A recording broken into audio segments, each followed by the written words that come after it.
Hi, I'm Guy Dunham, your host, and welcome to a special episode of Hey First Pres, What's Up?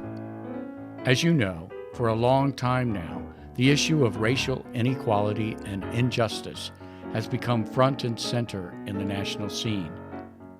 As a multi-ethnic congregation, the struggles of our own black brothers and sisters here at First Presbyterian has compelled us to take the time to listen to their own stories, hear their pain and perspectives, and to join in their quest for justice and equality. Late last year, at the initiative of our co-pastor, Allison, a racial justice task force was formed. Chris Hunter, our guest for this special episode, has been a regular participant in our monthly conversations, and so it is my honor and pleasure to have him with me today. Please note that due to the length of our conversation, this special episode is presented in two parts.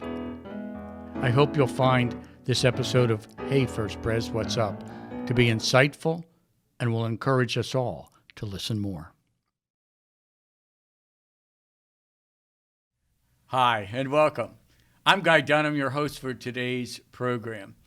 And it really is my pleasure and honor to introduce our guest this morning, Christian Hunter. We call you Chris. Yes. Hi, Chris. Hey, Guy, how are you doing? I'm doing really well. This has been a long time coming, brother. And I've been looking forward to this. I know both of us have been. Right. But the timing had to be right, and the timing seems right now. And you indicated that to me when I first invited you a couple weeks ago, and you said, I need a little time to process, Guy. And that's okay because of our relationship. I understood when Chris Hunter says I need time to process, he means it. I appreciate that. Thank you. You weren't just putting me off. But for those of you who may not be familiar with Chris, he is a member of First Presbyterian Church all your life, correct? Born here, yeah. Yep, born and raised, baptized in this congregation? Yes. Yep, wow. You are an ordained elder? Yes. Okay. Yes, we're checking this all out. Right. You're presently on the personnel committee. Yeah, I'm on the personnel committee, yes. So you had something to do with KG coming here. KG did it all on his own. I just happened to be there. Okay, well, that's cool. But you guys had to give the okay for the session. And you were chair of the pastor search committee through which our co-pastor, Kyle Gott, came to us. That was a very unique experience. Yes, so you've told me. Well, you all did a good job. I appreciate that. We love Kyle, and he and Allison just worked together so well. So it's so awesome. So thank you so much for your service there. No worries. We had a good team. Yeah, you did. And I, as an interim pastor of 7 different churches, I watched a lot of search committees go through the process, and I know it's a thankless job. Mm-hmm. Unless you've been through it, you have no idea how intense and time-consuming it is. It's labor-intensive. 3 years of my life. Yeah. Yeah, well, it was well worth it. I hope you know that. You're also participating in our congregation's Racial Justice Task Force. That's been meeting for several months now. A group of folks, anybody from the church or outside the church, actually, wants to come and attend. They're by Zoom meetings. We'd actually encourage more people to come out and listen and participate. Well, maybe after today's podcast, there'll be a few more people who say, I hope so. I got to get in there. I got to be part of the conversation and not just an observer. And I need to say this, too, is that Chris helped get this podcast started over a year ago. Can you believe that, Chris? A year ago. It seems like yesterday. We were down in a sanctuary on Mevo's, not really good cameras, and the sound system wasn't the best, but we made do, and it was because we had an important message to get out. We did.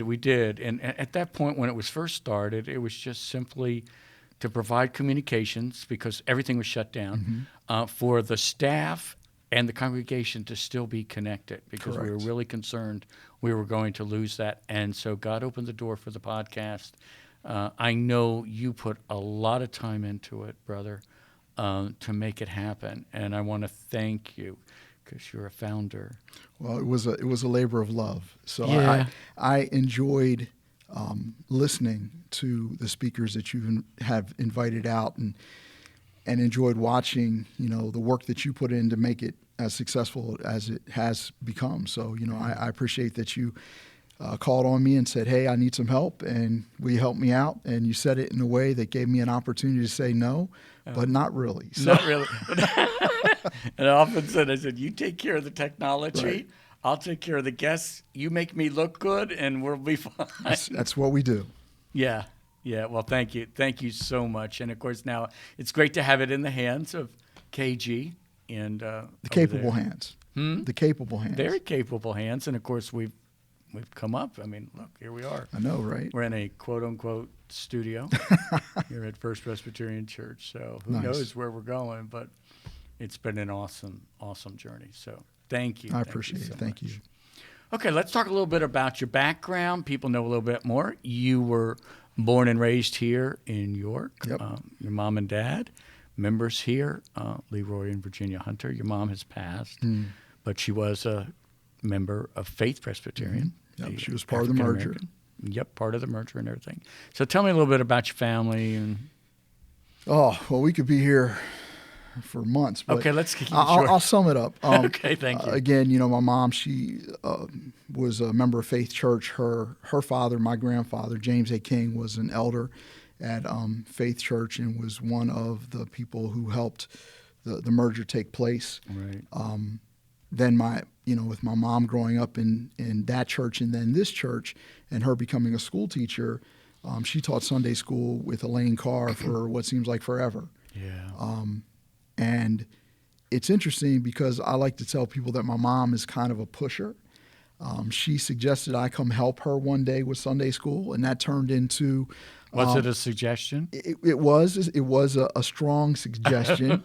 And that turned into, hey, Chris, can you maybe teach the art class for Sunday school, which I actually really love doing. That one day turned into 5 or 6 years, and before I knew it, she had me on the Christian Ed committee, and then before I knew that, I got roped over into the pastor nominating committee, which was really interesting because during that process, we had an interim pastor, and he had called all the people up to the front of the church after the service was done, and we were talking about some things, and he said, well, we need someone to chair this committee. And if you can picture in the movies when they say, I want the person who wants to do it to take a step forward. Well, yes. Everyone took a step back but me. So I ended up doing that. So, my family's been here. My sister grew up in this church. My dad actually moved over from, I think he was a Baptist, at one time, but he's now been a member for a very long time here at First. So we're not going anywhere. Well, no, good. I knew your mom not as well as I wish I had because I had been, of course, pastoring churches other places. But wow, what a saint of the church! People just loved her to pieces, and it was a loss, but it was her gain. Yeah. She's in glory. So. And I like to tell people, and my grandmother used to say this all the time. She would say, if you treat someone right while they're alive, you don't need to cry when they're gone. Wow. And that meant a lot. And she said that to me. We were sitting downstairs in the sanctuary at my grandfather's funeral. And, I was a young guy, and I was crying pretty good because he meant a lot to me. And she just turned around, she put her hand on my hand, and she said, Chris, you don't have to cry, because he knew how much you loved him. Mm-hmm. He's with Jesus. He's okay. Yeah. So we're going to be okay. And that kind of set the tone. So it's just special to have those kind of relationships with those people. And cool. So you're a graduate of William Penn, York High School? Yep, 1987. So if you do the math, you'll know I'm in my 50s, lower end. It's not so bad. Been there a long time ago. Right. Right. I'm still around. Go ahead. And what you do after high school? Well, I was fortunate enough to get a scholarship to go swim at the University of Louisville. And it was funny because my dad had this rule. you're going to go to college, so that wasn't a choice. But if you want to go out of state or you want to go to a private school, then you either have to get a job and make that happen for yourself or get some scholarship money. So I was lucky enough to swim fast enough that they offered me a scholarship, and I was able to go out of state. And I studied, it's interesting, I first started studying political science, and then I realized I had no aptitude for Spanish. So I quickly changed my major to a Bachelor's of Science in Police Administration with that specialty in police administration. So I got my undergraduate degree in criminal justice, and then decided that when that was over, I loved school so much that I wanted to go off to law school. And I did that. We moved from Louisville, Kentucky up to Washington, D.C., and I spent 3 years in law school and graduated from there, and then spent the next 3 years after that living in D.C. because I didn't want to move my wife around too much. Yeah. She's a registered nurse, so we wanted to get her feet solid. And then we moved back here to York. My parents made me an offer that we couldn't refuse. We had been paying almost $1,000 a month in D.C. to live in a very small one-bedroom, 300-square-foot apartment. And my parents said, if you move back to York, you can live in your grandmother's house rent-free. Wow. So the only catch is we had to fix it up. But, we managed to do that. And as they say, the rest is kind of history. Okay. So as you already heard, you're married to Sue, registered nurse, and you have one daughter. One beautiful little girl who is 12 going on 22. Yes. She's super intelligent, and she gets that from her mom. It's interesting because we were waiting, my wife and I were waiting for the right moment to have a child. And it was like, well, I can't do it now because I'm in law school, and then I can't do it after law school because I need to get myself situated. And, finally my mom just came over one day and she said, Chris, I want a grandchild.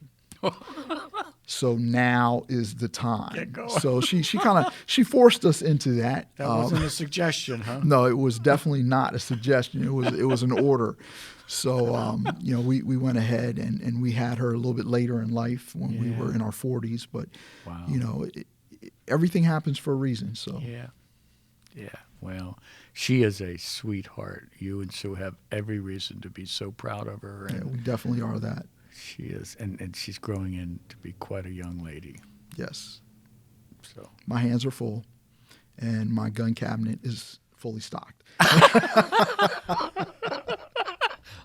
We're not talking about gun control. No. Second Amendment rights. Not at all. Not at all. We just got to keep the little boys away.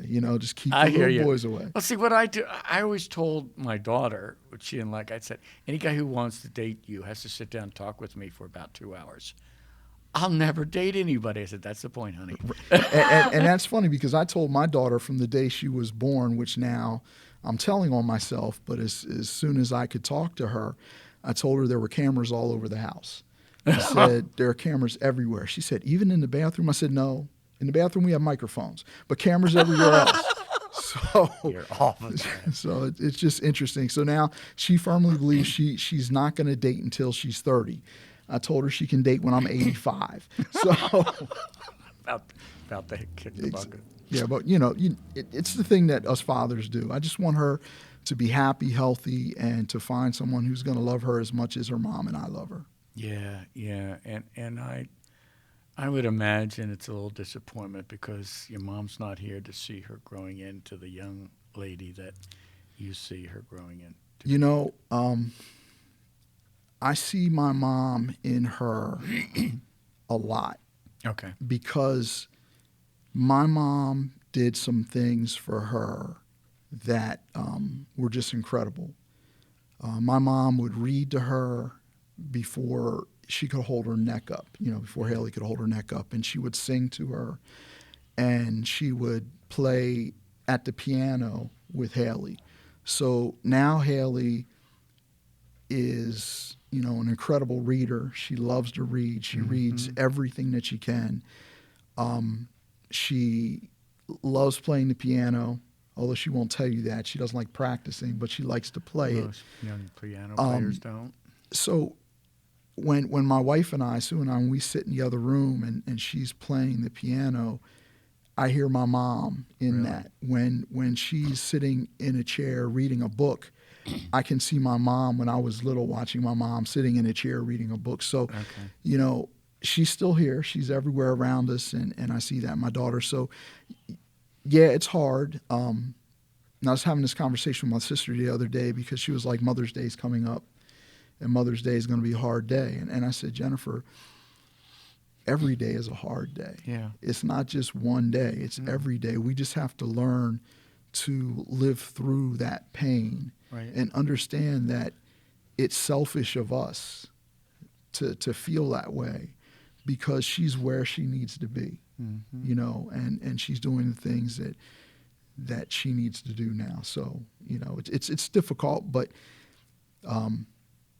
my daughter was a real help for me when my mom passed away, and she's been just the sunlight and the gold at the end of the rainbow in helping to hold the family together because now everything kind of revolves around Haley and my nephew Elijah, which is really fun to do. But I will tell you this though, for anyone out there who doesn't have children, word of advice, and for anyone out there who already has children, you'll probably laugh.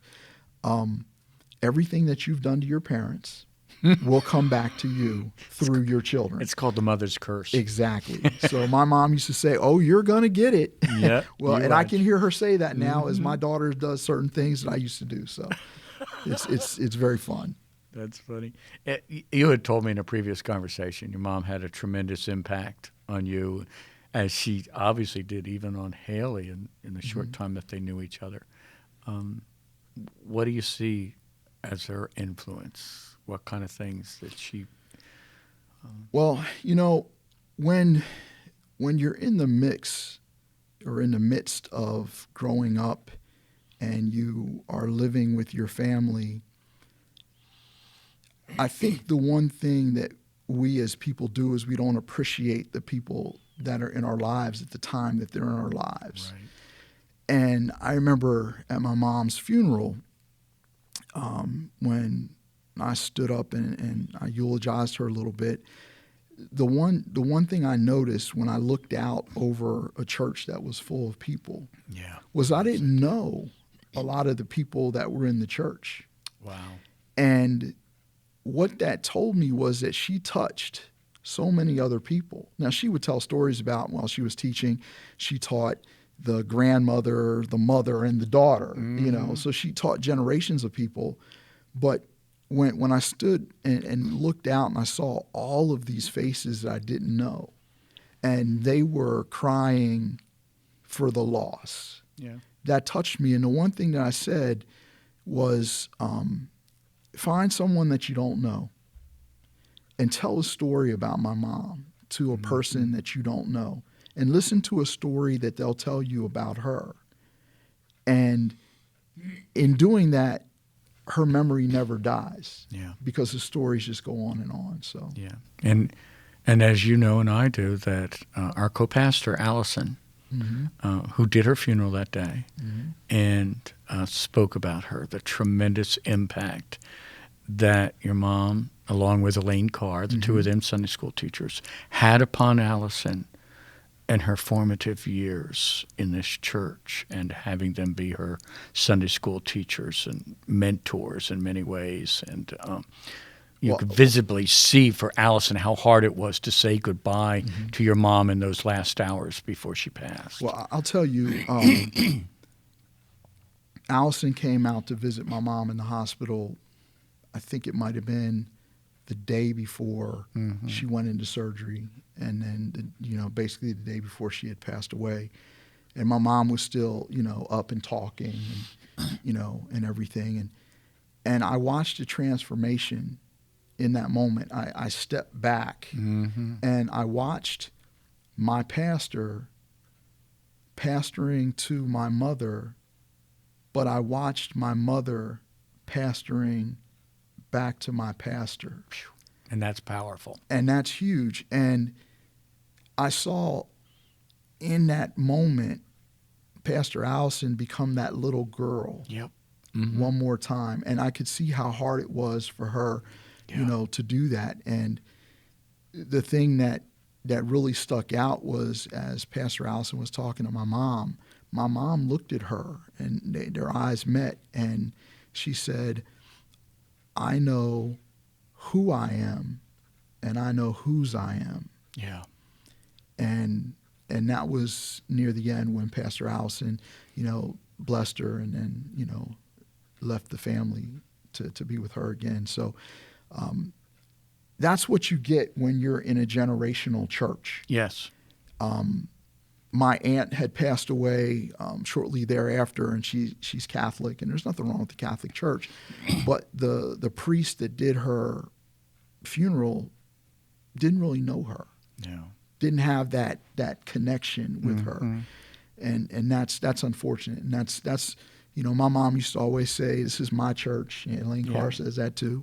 I'm going to be here after the pastor's gone. And you know what? We interred her out in the Rose Garden. So she actually is going to be here after the pastor's gone. So we'll never live that down. But.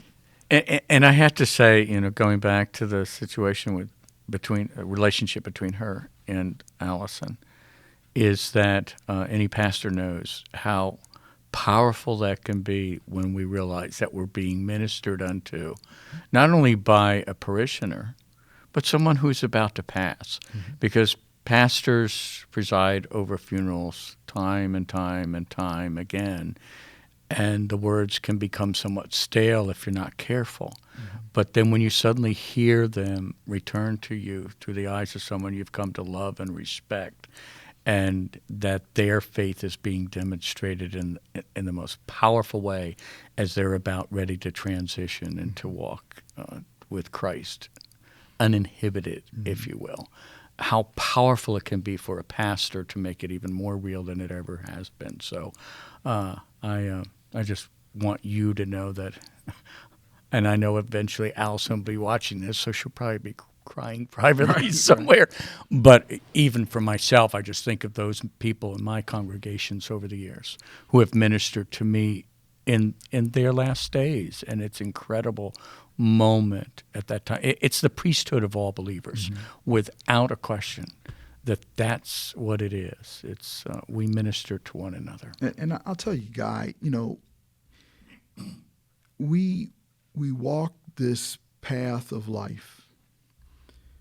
We're born into this path alone, and we die alone. But during the in-between times, as we're walking our path,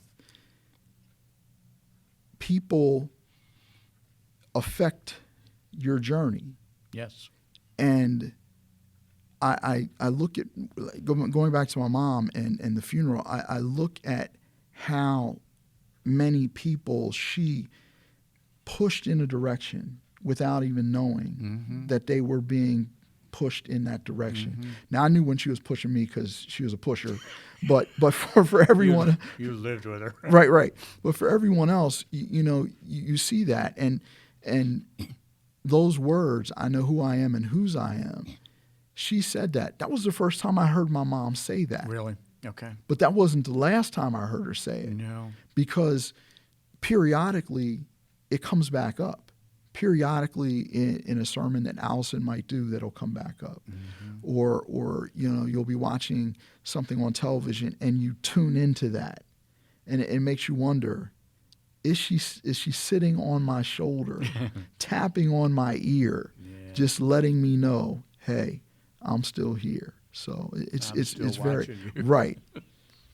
Yeah. So it's fun. Did you tell me that there's a scholarship that is in her name? Yeah. What we did was I wanted to make sure that she's not forgotten. Because realistically, unless you do something famous or infamous, you're about 2 generations from being forgotten. Yeah. And that's just the way it is. Yeah. But I respect what she did with her life. The one story I will tell you is she taught first grade forever. I think it was like 39 years or something like that. And she only taught 2 years or 3 years of that 39 where she taught the gifted kids, the smart kids. Mm-hmm. All the other years, she taught the special need kids. Okay. And I would say, Mom, why are you doing that? And she goes, or she would tell me, because someone has to do it. And I love teaching them as opposed to they already know how to read when they get to me. So in honor of her, the family decided, instead of buying a whole bunch of flowers that are going to die or plants that are going to die or, planting a tree, wouldn't it be awesome if we started some type of a scholarship fund and put seed money in that and have the people who loved her, the people who respected her, honored her, honor her by just giving a couple bucks to that. And we didn't want to, as a family, control the purse strings, because we didn't want people to think, it's just something that they're doing. So anything that comes in, if people send anything into the church, in honor of her, the church is handling that. They have the money, they've invested it with all their other investments. And the nice thing is that we're getting to the point where we've raised enough money that we can start to divvy that out without actually doing it to the point where we lose the scholarship fund. And who are the recipients? We haven't had any yet. No, but I mean, what's it toward? I mean, particular? What we want to do is for people in our church family who are sending kids away to school that are interested in teaching. Okay, so it's a scholarship for students who want to be teachers, and so anybody who wants to contribute to it, anyone, and just note that it's for the. Yep. Is it for the Virginia Hunter Memorial Scholarship Fund? Okay. Yep. Because people listening to this may not be aware of it. I was not aware of it until you mentioned it in our previous conversation, and I wanted to make sure that we get it out there, because I know, for example, I'm married to an educator. That's unfortunate. Yeah. Because you're always wrong. Principal. You're always wrong. I've had to tell her, you're not the boss of me, right? And you're not my principal, right? And then we kiss and make up. But anyway, and then you do what she tells you anyway. Then I go along and I do what she told me in the first place. But yeah, and she has a love for reading and loves to have kids learn to read. But she also has a heart for special education. Mm-hmm. So, I'm sure that there would be people listening to this today who would love to make a contribution and make that now available to any students who want to be educators. Yeah, because my goal in life, I've never been the beat on my chest, it's all about me. Like I said earlier, 2 generations, people aren't going to remember, and me, and that's okay. Mm-hmm. But I want to honor her, and I want to get the fund to the point where it can self-fund. Yeah. So it's here 50 years from now. It's here 100 years from now. And people are like, well, who's this H. Virginia Hunter? Well, let's go read about her. Yeah. And you'll appreciate the works that she did for all the kids in York City. So yeah, and that's awesome.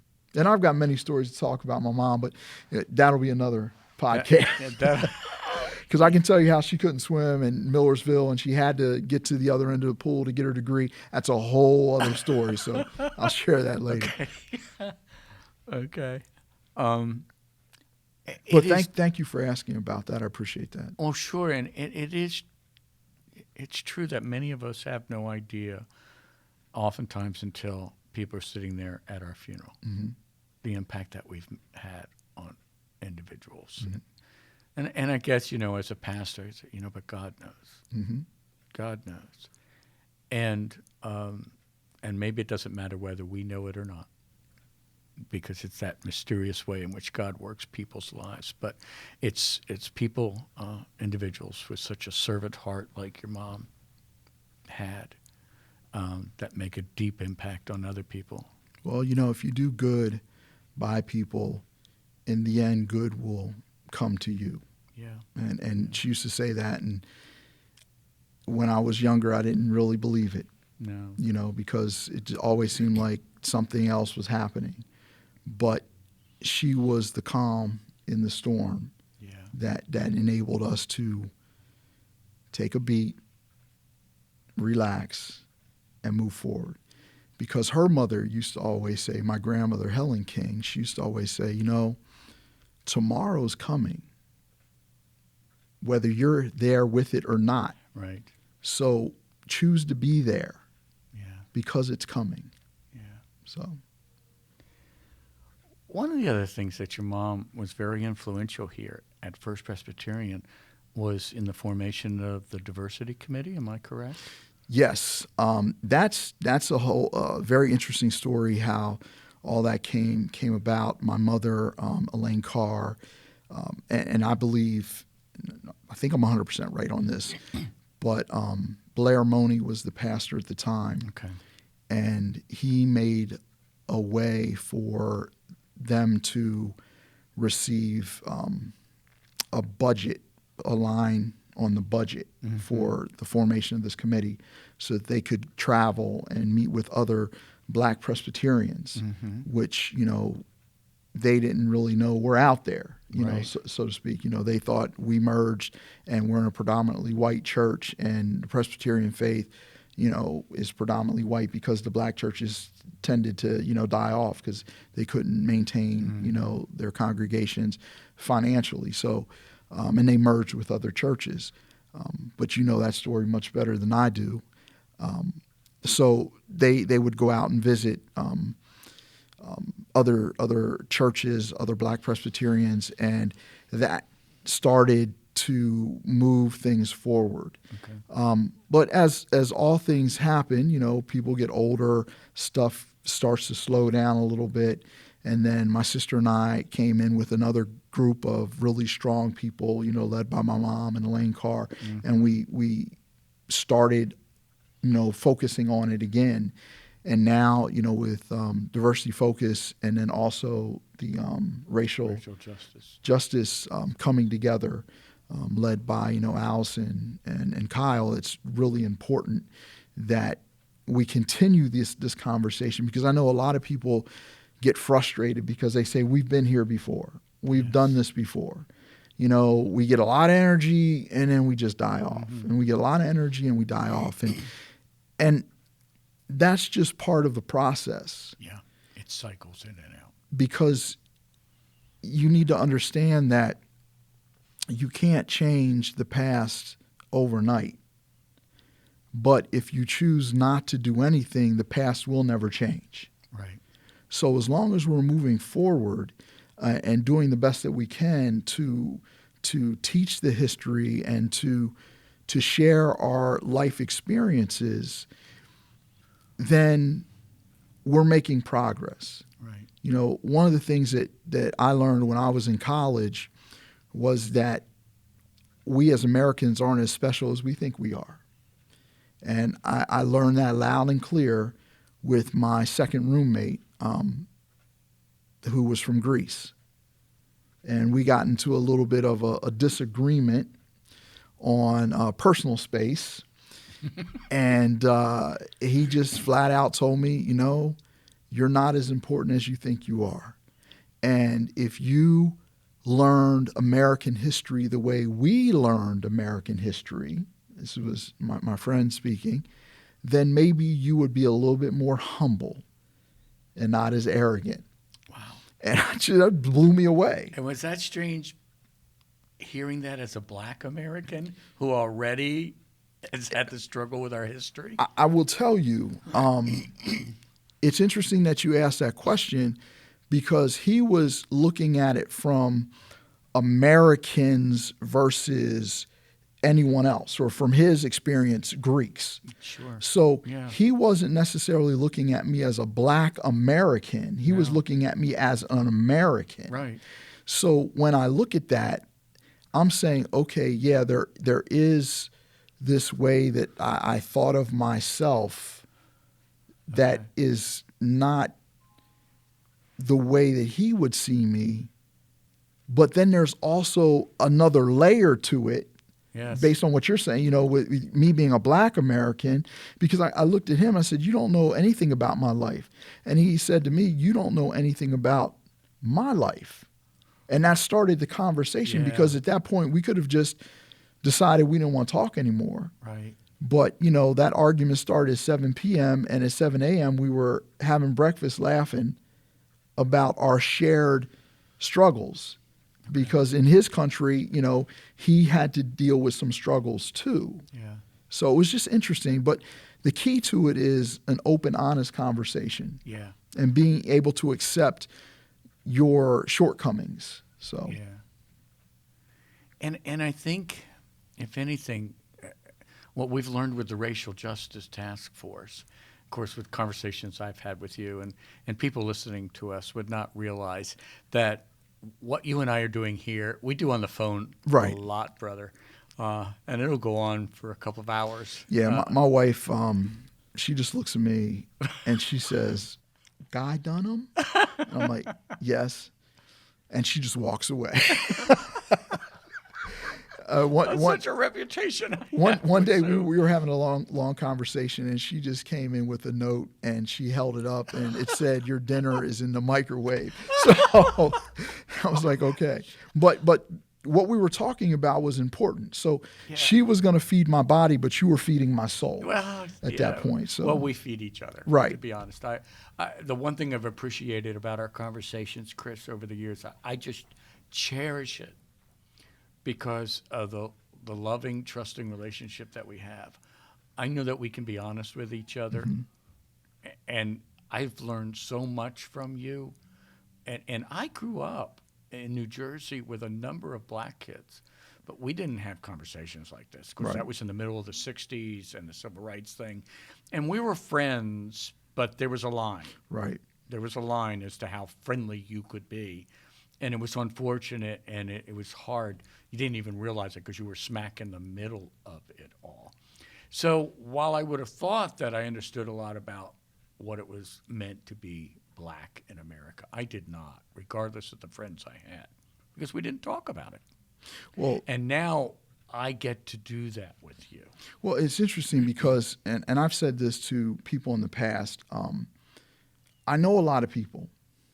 Mm-hmm. But I don't have a lot of friends, and that's by choice. Yeah. Because friendship is a very special thing. It's a very unique and interesting relationship that you have with someone, and it makes you very vulnerable. Yeah. To being hurt by that person. And the interesting thing about it is, a lot of times people don't realize what they don't realize. Yeah. And they say things that they don't fully understand. Yeah.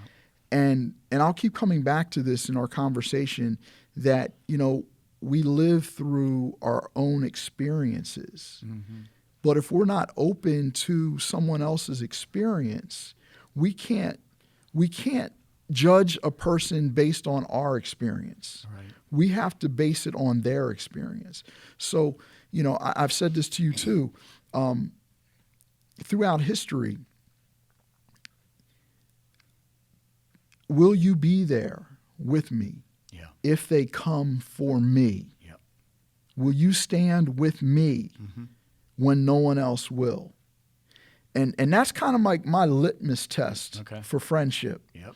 Because we can be friendly, but if you're not willing to take the blow with me, then we can't be friends. Yeah. If that makes sense. No, makes a lot of sense. And it's not an arrogant thing, and it's not you've got to do this or that.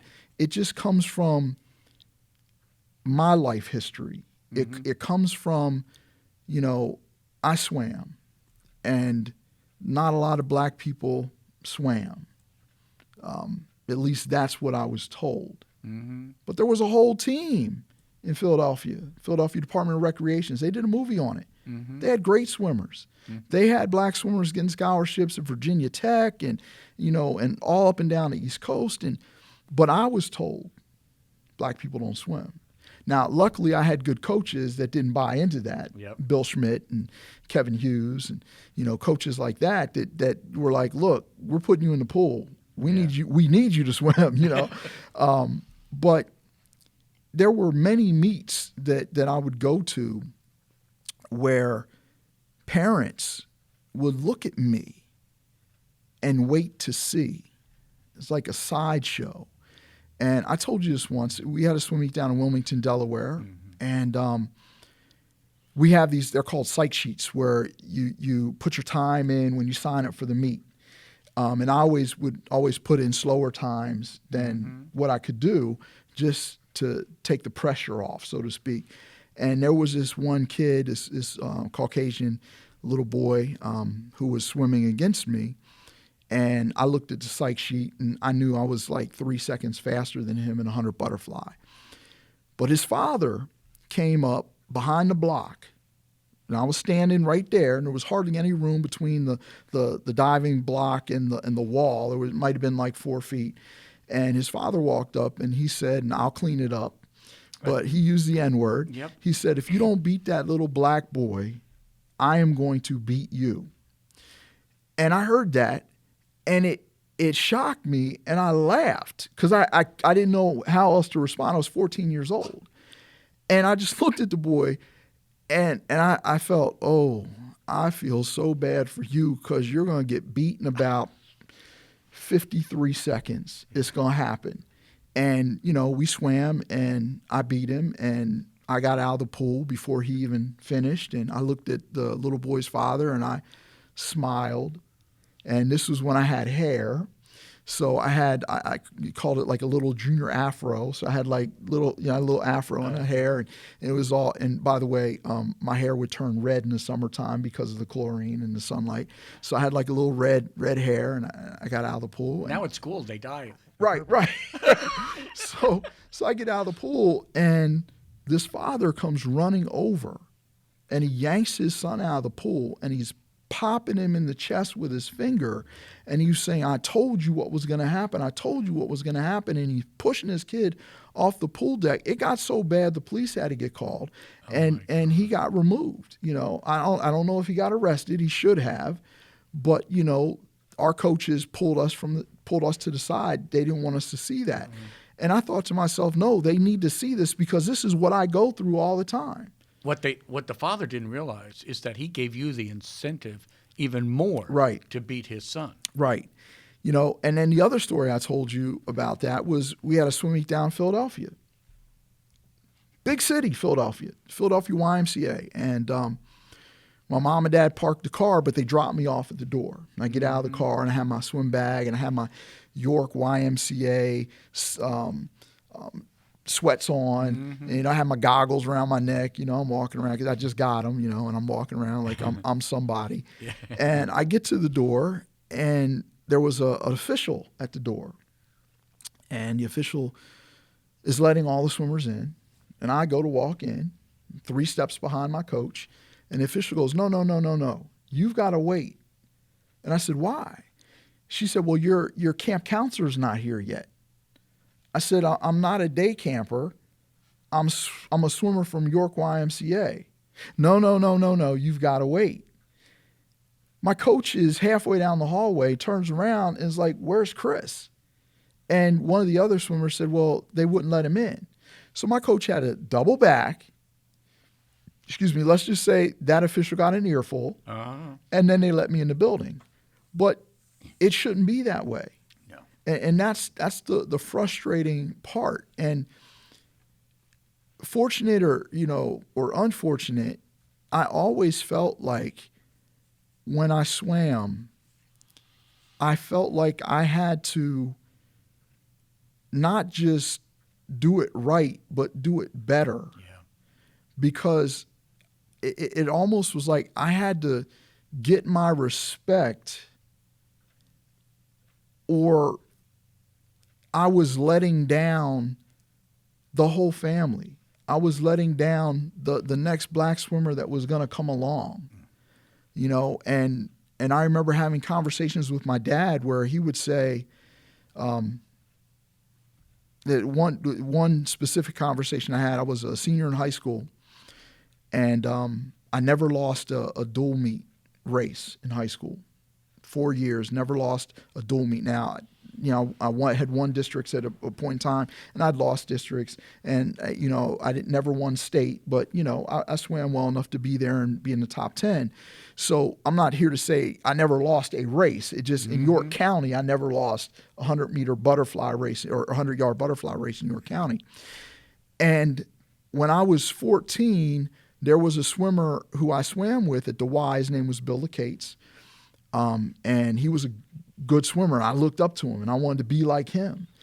And Bill Schmidt started teaching me how to swim butterfly the year after he taught Bill Lacates how to swim butterfly. And then once I beat Billy never beat me again until until the final meet at counties in our senior year. Okay. And 3 weeks out of counties, I was, you know, feeling myself, and I'm fast, and no one's going to beat me, and you know, I can't be touched, and I was staying up late playing video games and listening to music and talking to my girlfriend at the time, and my dad called me in, and he said, "Chris, you need to get to bed. You need to get sleep. You need to get rest." And I looked at him like, "What do you know?" And he said, "Let me tell you what's going to happen. If you don't get rest, you are going to lose this race. And when you lose this race, the paper is going to write about it. And they're not going to remember all the other races you won. They're going to remember this one." And the next day, York Dispatch shows up at the high school, and they want to interview me. And they'd interviewed, you know, Bill Lacates, and we were going back and forth a little bit, some trash talking, friendly because we knew each other. But fast forward to the Saturday of that meet, and we're up on the block, and I'm tired. My coaches had me running a lot of yardage because they knew I was going to qualify for districts. So it was all about peaking at the right time for the state meet. Well, Bill Lacates still needed to qualify for the district meet. So his coaches had him completely rested. And I knew this, but he still wasn't going to beat me. You know, I thought, you know, I'm better than he is. We got up on the block. The gun went off. It was a York High. Gun goes off. We're swimming down the pool. Bill was on my right side. Well, when we turned at the 25, I turned to my left, so I didn't see him. So we push off the wall. We kick down, and we come up swimming. We turn at the 50 wall. Now I'm looking right at him, but he wasn't there. He had already turned. When I pushed off the wall, I was at his feet. And you talk about panic and stress. Oh my God, I could hear my dad. I told you. So, you know, I dug as deep as I could, and by the 75 wall, we were dead even, and the natatorium was going crazy, and I was just scared, and you know, we swim in, and I just barely beat him. And I wear glasses, it's obvious. So I looked over my shoulder to the clock, because I didn't know if I'd won or not. And the place is going crazy because we swam on the same team at the Y, and we knew each other, and the fans were going crazy, and I couldn't see the clock. So I looked up, and I saw my dad, and he just looked at me and goes, "I told you." And he gave me the thumbs up. And then I splashed water in my eyes, and it cleared my vision up enough that I could see the clock, and I just barely won. And Bill comes over to the lane line, and he puts his hand out, and he goes, "Thank you, Chris, for pushing me." And I looked at him, and I was like, "Thank you for pushing me." But it's interesting because, like I said, and I told that story because I always felt like I had to do it better. I couldn't just be a swimmer. I had to be a better swimmer.